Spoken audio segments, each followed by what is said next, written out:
नमस्कार। हार्दिक स्वागत है आपका एफपीओ बुलेटिन में। मैं हूं आपके प्रगति पथ का सदाबहार साथी मनोज मिश्रा। देश के पारंपरिक ग्रामीण उद्योगों जैसे हस्तशिल्प, मिट्टी के बर्तन, चमड़ा, लाख, नारियल आधारित विभिन्न प्रकार के उत्पादों, बांस व लकड़ी आधारित उत्पादों, अगरबत्ती व गैर काष्ठ उत्पादों, शहद, औषधीय पौधे, फल, कृषि आधारित उद्योग, खाद्य प्रसंस्करण, खादी, ऊनी, रेशमी, सूती सहित विविध प्रकार के वस्त्रों इत्यादि समेत विविध तरह के 12 मासी रोजगार परक व सम्मानजनक आय अर्जक ग्राम्य उद्यमों के संरक्षण व संवर्धन करते हुए उसे अत्याधुनिक और लाभकारी बनाने के उद्देश्य से भारत सरकार कई प्रकार की महत्वाकांक्षी योजनाएं संचालित कर रही है। आज के एफपीओ बुलेटिन में उन्हीं महत्वाकांक्षी योजनाओं में से एक के बारे में आपको विस्तार से जानकारी मिलने वाली है। तो योजना के स्वरूप, अर्हता, अनुदान सहायता, आवेदन की प्रक्रिया व अपेक्षित डॉक्यूमेंट्स इत्यादि की मुकम्मल जानकारी के लिए ध्यानपूर्वक पूरा वीडियो जरूर देखिए। भारत सरकार के सूक्ष्म, लघु व मध्यम उद्यम मंत्रालय यानी मिनिस्ट्री ऑफ एमएसएमई द्वारा वर्ष 2005 में पारंपरिक ग्राम्य उद्योगों को पुनर्जीवित, प्रतिस्पर्धी और लाभदायी बनाने के लिए एक महत्वाकांक्षी फंड योजना का शुभारंभ किया गया था, जिसका नाम है स्फूर्ति अर्थात पारंपरिक उद्योगों के पुनरुद्धार के लिए निधि योजना। इसे इंग्लिश में बोले तो बोलते हैं scheme of fund for regeneration of traditional industries. दरअसल यह एक क्लस्टर अप्रोच आधारित योजना है। इस योजना के तहत 3 तरह के उद्यम आधारित क्लस्टरों का गठन, सुदृढ़ीकरण व कारोबारी उन्नयन किया जा सकता है। तो पहले जो क्लस्टर होता है, ये कैटेगरी क्लस्टर को है, तो उसको बोलते हैं मिनी क्लस्टर। यह 500 उद्यमियों अथवा कारीगरों या स्वरोजगारियों का एक क्लस्टर होता है। दूसरा जो क्लस्टर होता है उसका नाम बोलते हैं मेजर क्लस्टर। देखिए, इस क्लस्टर का साइज 500 या 1000 उद्यमियों अथवा कारीगरों या स्वरोजगारियों का होता है। तीसरे प्रकार का जो क्लस्टर होता है उसका नाम है हेरिटेज क्लस्टर। हेरिटेज क्लस्टर में 1000 से लेकर 2500 तक उद्यमी अथवा कारीगर अथवा स्वरोजगारी शामिल हो सकते हैं। यहाँ आप इस तथ्य से भी अवगत हो जाइए कि इन क्लस्टरों में 50% महिलाएं और SC, ST, अल्पसंख्यक कारीगर अथवा उद्यमी होने चाहिए।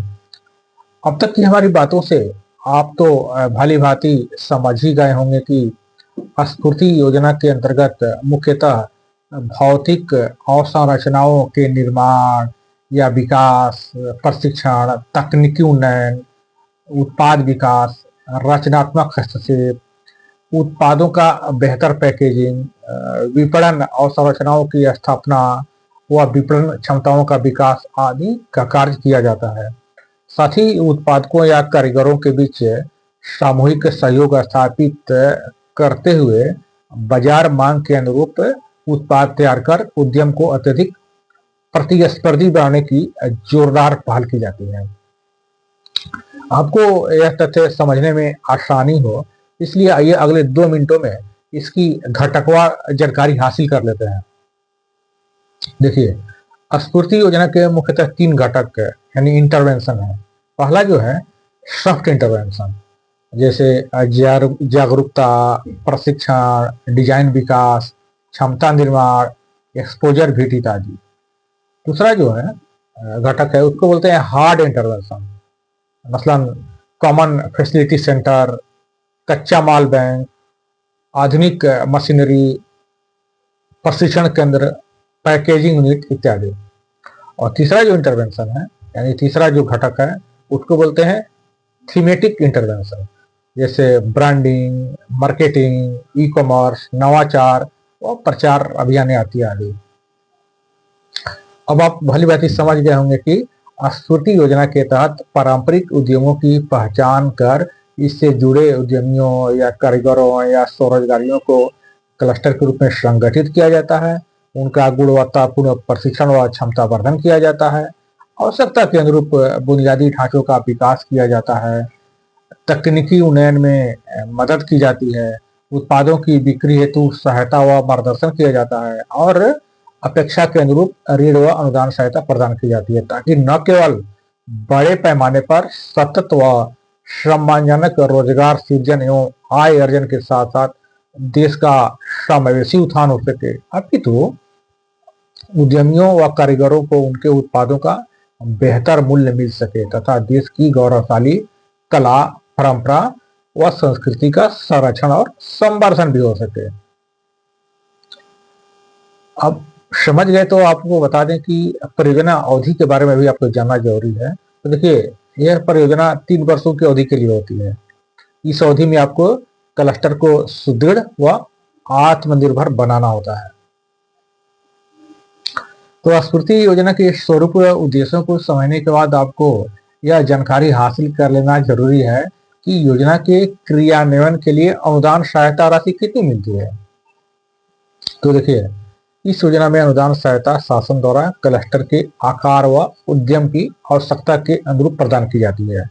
जैसे मिनी क्लस्टर को, जिसमें 500 उद्यमी अथवा कारीगर या स्वरोजगारी होते हैं, उन्हें अधिकतम 2.5 करोड़ रुपए तक अनुदान सहायता प्रदान की जाती है। मेजर क्लस्टर को, जिसमें 500 से 1000 उद्यमी अथवा कारीगर या स्वरोजगारी होते हैं, उन्हें अधिकतम 5 करोड़ रुपए तक अनुदान सहायता प्रदान की जाती है। और हेरिटेज क्लस्टर, जिसमें 1000 से 2500 तक उद्यमी अथवा कारीगर या स्वरोजगारी होते हैं, उन्हें अधिकतम 8 करोड़ रुपए तक अनुदान सहायता प्रदान की जाती है।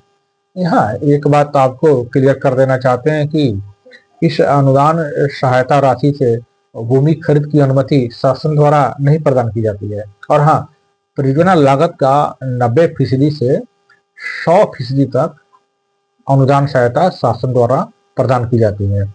शेष राशि का प्रबंध कार्यान्वयन एजेंसी को अंशदान स्वरूप करना होता है। आइए अब यह भी जानते चलें कि स्फूर्ति योजना के लिए आवेदन कौन कौन कर सकता है।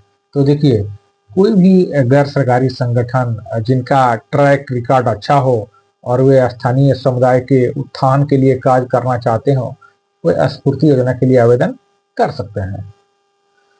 दूसरा जो कैटेगरी है जो आवेदकों का, वो है पंचायती राज संस्थान या राज्य या केंद्र सरकार की सहायता है जो पारंपरिक उद्योगों के विकास में काम कर रही हो, वो भी स्फूर्ति योजना के लिए आवेदन कर सकते हैं।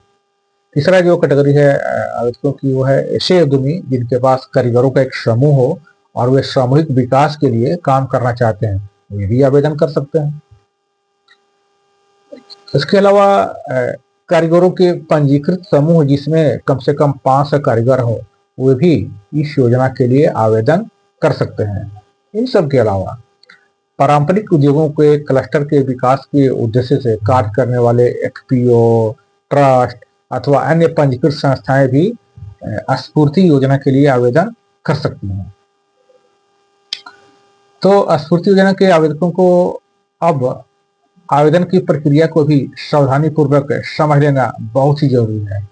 देखिए, इस योजना का लाभ लेने के लिए ऑनलाइन आवेदन किया जाता है। सबसे पहले खादी और ग्रामोद्योग आयोग या कायर बोर्ड या राज्य खादी और ग्रामोद्योग बोर्ड में से किसी एक नोडल एजेंसी का चयन कर लीजिए। फिर उसके वेबसाइट पर जाकर स्फूर्ति अनुभाग को क्लिक कीजिए। इसके बाद अपेक्षित जानकारी अंकित कीजिए और संबंधित डॉक्यूमेंट्स को अपलोड करके आवेदन को फिनिश कीजिए। जैसे यदि आप नोडल एजेंसी के रूप में खादी और ग्रामोद्योग आयोग यानी KVIC का चयन किया है, तो उसका वेबसाइट है www.kvic.gov.in। और यदि आपने नोडल एजेंसी के रूप में कायर बोर्ड का चयन किया है, तो उसका वेबसाइट है coirboard.gov.in।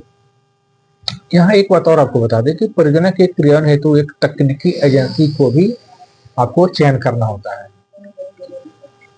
आपको यह भी पुख्ता जानकारी होनी चाहिए कि आवेदन करते समय कौन कौन से डॉक्यूमेंट्स की जरूरत पड़ती है। तो देखिए, इससे में जो कैटेगरी है वो भी विस्तार से समझ लीजिए। पहला जो संस्थागत दस्तावेज, यानी संस्था को जो आवेदन कर रहा है उसके लिए उसका कौन कौन से डॉक्यूमेंट चाहिए। तो देखिए, पहला है कि संस्था का पंजीकरण प्रमाण पत्र, दूसरा बाइलॉज या एमओए, तीसरा पैन कार्ड या जीएसटीएन, चौथा है पिछले 3 वर्षों का ऑडिट रिपोर्ट, और पांचवा है कि अधिकार पत्र या संस्था द्वारा पारित प्रस्ताव, उक्त आशय का जो पारित प्रस्ताव होता है वो देना होता है। आप क्लस्टर संबंधी दस्तावेज समझिए क्या क्या चाहिए। तो क्लस्टर का प्रोफाइल और साथ ही साथ विस्तृत परियोजना रिपोर्ट यानी डीपीआर। इसके अलावा कारीगरों या उद्यमियों की सूची यानी डेटा, और आधार कार्ड व पहचान पत्र का भी। और तीसरा उनका जो चाहिए वो है क्लस्टर का स्थान या आपका मानचित्र जहाँ पर आप उद्यम स्थापित करना चाहते हैं। और भूमि संबंधी दस्तावेज भी आपको देने होते हैं, जैसे भूमि या भवन का जो स्वामित्व है आपका है या लीज पर लिए हैं तो उसका आपको विवरण यानी उसका दस्तावेज भी चाहिए आपको। इसके अलावा तकनीकी और वित्तीय दस्तावेज भी चाहिए, जैसे तकनीकी व्यवहार्यता रिपोर्ट, बैंक खाता का विवरण, यदि आवश्यक हो तो स्थानीय निकाय है या शासन जो है उनकी स्वीकृति पत्र की भी कई बार जरूरत पड़ती है। यदि जरूरत है तो ये भी आपको देने होंगे। यहाँ आपको इस तथ्य से भी अवगत करा देना समिति ने कि क्योंकि समय समय पर यह योजना अपडेट होती रहती है, अतः आवेदन करने के पूर्व नवीनतम अपडेट के लिए खादी व ग्रामोद्योग आयोग की अथवा कॉयर की वेबसाइट है उसका भी अवलोकन कर लेना श्रेयस्कर आता है। अब आपके मन में जिज्ञासा उभर रही होगी कि इसकी शुरुआत कैसे करें। तो देखिए, सबसे पहले अपने भौगोलिक क्षेत्र में पारंपरिक उद्यम या कारीगरों की पहचान कर लें, फिर उन्हें क्लस्टर के रूप में संगठित करें। देखिए, न्यूनतम 50 कारीगरों अथवा उद्यमियों का एक क्लस्टर होना चाहिए जो एक ही तरह के पारंपरिक उद्यम से जुड़े हों। तो आपने एक क्लस्टर का चयन कर लिया, तो फिर आप क्या करेंगे, उन्हें संगठित करने के बाद से आप नोडल एजेंसी व तकनीकी एजेंसी का भी आप चयन कर लें।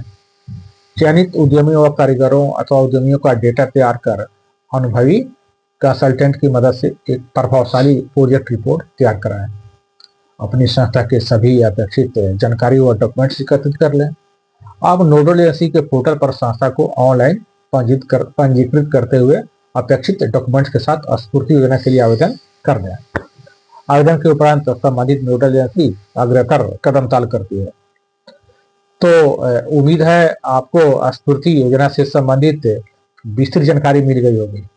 यदि कोई जिज्ञासा शेष रह गई हो अथवा कोई कंफ्यूजन हो तो आप कमेंट बॉक्स में लिख सकते हैं। यहाँ भी आपको अपेक्षित सहयोग व मार्गदर्शन मिलेगा। इसके अलावा योजना से संबंधित आधिकारिक जानकारी व दिशा निर्देश आप एमएसएमई की वेबसाइट से भी हासिल कर सकते हैं। तो अब देर किस बात की, भरिए कारोबारी उड़ान और सुख शांति और समृद्धि के सर्वोच्च शिखर पर हो जाइए विराजमान। जल्द ही मिलते हैं एक नई लाभकारी कारोबारी जानकारी के साथ। इस चैनल को तो आपने सब्सक्राइब कर ही दिया होगा। तो अब नमस्ते।